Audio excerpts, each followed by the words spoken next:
first day of school. Ni Kuya Ken Ken.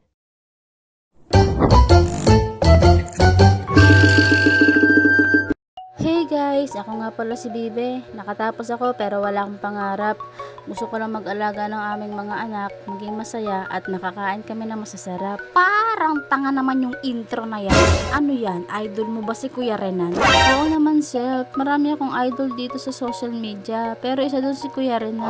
Dahil makabuluhan yung mga sinasabi niya at may paninindigan siya na hindi siya magpo-promote ng sugal. Sip-sip ka. Di lang kasi kayo marunong mag-isip.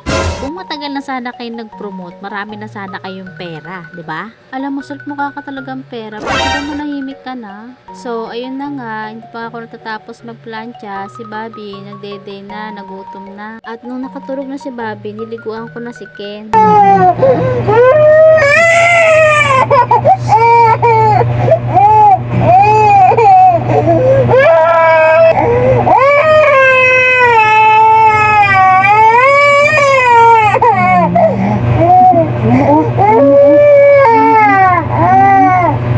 At ayun na nga, saglit lang yung tulog ni Bobby kasi pagtapos ko paliguan si Kuya Kenken, nag-iiyak na siya. Marunong naman ang maligo mag-isa si Kuya Kenken, pero iba pa rin kasi pag ako'y nagpapaligo, nalilinisan ko siya ng maayos. Sa pagsusuot naman, marunong naman na siya magbihis, pero minsan inaalalayan ko pa rin siya kasi katulad niya sa pagbubutones, hindi pa siya marunong, kaya ako muna yung nagbibihis sa kanya.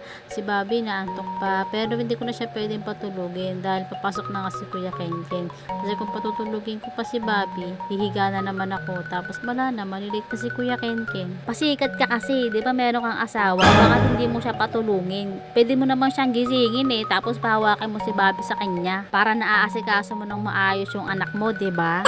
Bakit sumasabat ka na naman self? Di ba alam mo naman na bumiyay si daddy kagabi pati madaling araw, wala pa siyang tulog, kaya pinapatulog ko muna siya. Naiintindihan mo ba yun?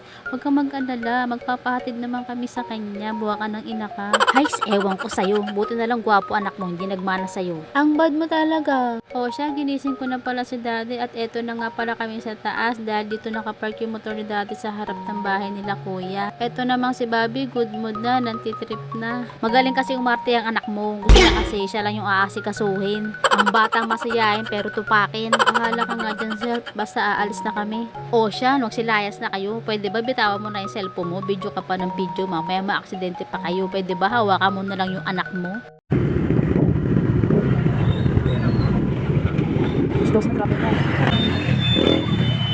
Grabe, sobrang init tapos ang traffic pa. Kaya pala gusto ni daddy magkatid kapag mga alas 12 na. Napaka-arte kasi ng asawa mo pero buti na lang gwapo siya kaya pwede siya mag-inarte. Pero ikaw be, wala kang karapatan. Dapat sa'yo binibilad sa arawan, araw-araw. Ha?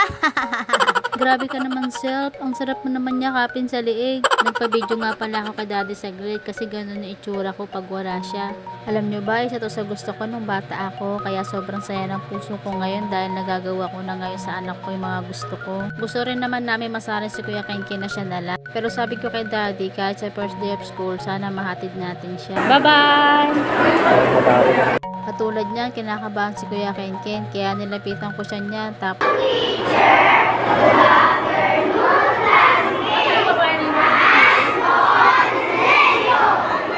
hinanapan ko siya ng mauupuan at magiging kaibigan. Tapos binilinan ko na rin siya na huwag siya makikipag-away. Gawin nga kasi kuya. At kung may mga aaway mo sa kanya, isusumbong niya kay teacher. Pero kung sinaktan siya, sabi ko, lumaban siya. Good luck Kuya Kenken, mahal na mahal ka namin. O siya, hanggang dito na lang. Maraming salamat sa panonood. Sana may magandang mangyari sa inyo. Bye-bye!